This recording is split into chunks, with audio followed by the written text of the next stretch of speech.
बिस्मिल्लाहिर्रहमानिर्रहीम। गोशीज किचन में खुश आमदीद। वीवर्स, कैसे हैं आप लोग? अल्लाह से दुआ और उम्मीद यही कि अपने अपने घरों में खुश और आबाद हों। तो वीवर्स, आज जो रेसिपी मैं आपके लिए लेके आई हूँ वो है चाँप का सालन। तो चाँप का सालन बनाने के लिए हमें जिन चीज़ों की ज़रूरत होगी उसमें सबसे पहले चाँप है। चाँप का गोश्त है जो कि फ्रिज में रखने की वजह से फ्रोज़न हो चुका है। अगर आप लोग फ्रेश इस्तेमाल करें तो ज़्यादा बेहतर है।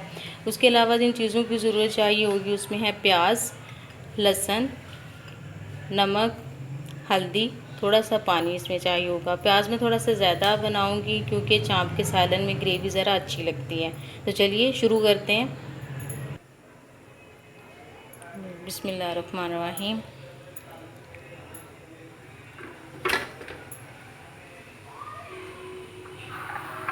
बाकी मसाला जात भी इसमें शामिल कर देते हैं। सबसे पहले हमने प्याज शामिल कर दी,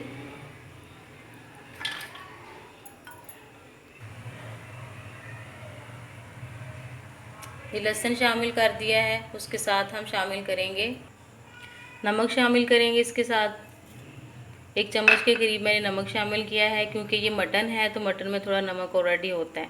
उसके साथ हल्दी शामिल कर देंगे। उसके बाद हम इसमें 1 कप के करीब पानी शामिल करेंगे।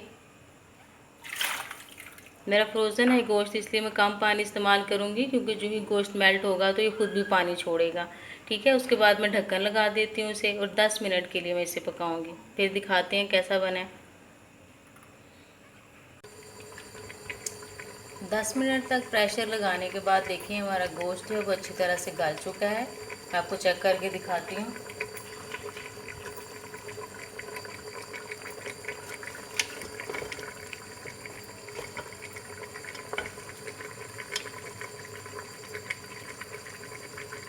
देखिए बिल्कुल अच्छी तरह से हमने इसे गला लिया है। अब इस बाकी मसाला जार डाल के तो इसे भून लेंगे। मैं आपके सामने ही करती हूँ।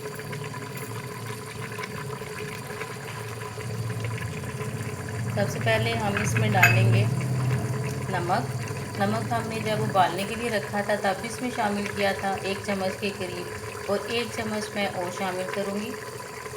आप अपने टेस्ट के अकॉर्डिंग शामिल कर सकते हैं। धनिया पाउडर, लाल मिर्च पाउडर। अब इसे थोड़ा सा भूनेंगे।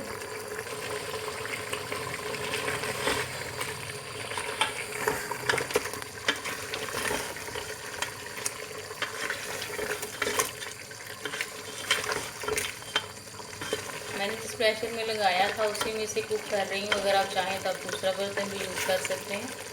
मुझे आदत है तो मैं इसमें कर लूँगी। दूसरे बर्तन में अगर आप भूनेंगे तो ज़रा आसानी से भून जाएगा। अब देखिए अभी इसमें थोड़ा पानी बाकी है। मैं इसे इतना भूनूँगी कि ये पानी अच्छी तरह से कुक हो जाए।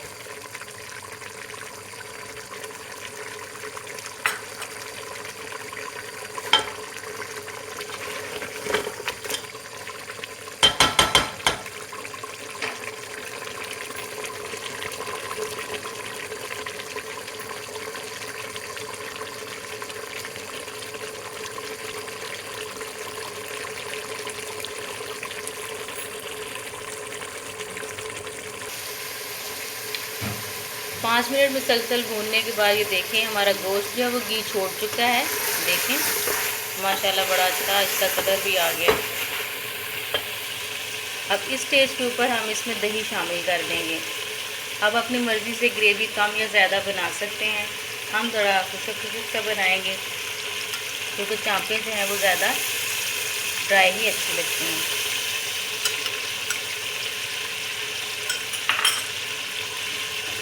दही शामिल करने के बाद ज़्यादा नहीं भूनेंगे, सिर्फ 2 से 4 मिनट भूनने के बाद हम इसे निकाल लेंगे।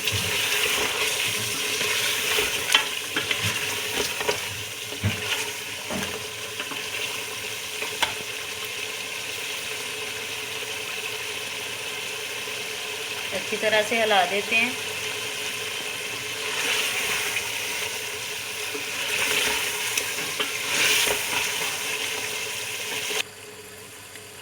ये देखिए माशाल्लाह से पक के तैयार हो चुकी हैं और बड़ा ही खूबसूरत कलर आया है। तो बस आपको अगर मेरी वीडियोस पसंद आ रही हों तो इन्हें लाइक और कमेंट करके ज़रूर बताइएगा मुझे, और हमारे चैनल को ज़रूर सब्सक्राइब कीजिएगा। तो अब हम अपना डिश आउट कर लेते हैं सालन।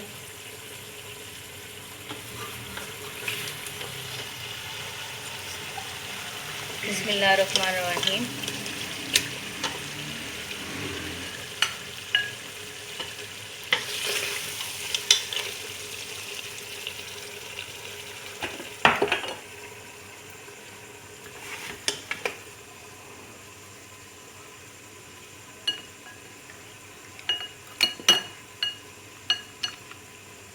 खुशबू तो बहुत मज़े की आ रही है माशाल्लाह। होप सो कि जायका भी अच्छा होगा। आप भी अपने घर में बनाइएगा और हमें कमेंट करके बताइएगा कि आपने कैसा बनाया और कैसा एक्सपीरियंस रहा आपका। थोड़ा सा इसे डिश आउट करके तो गार्निश कर देते हैं।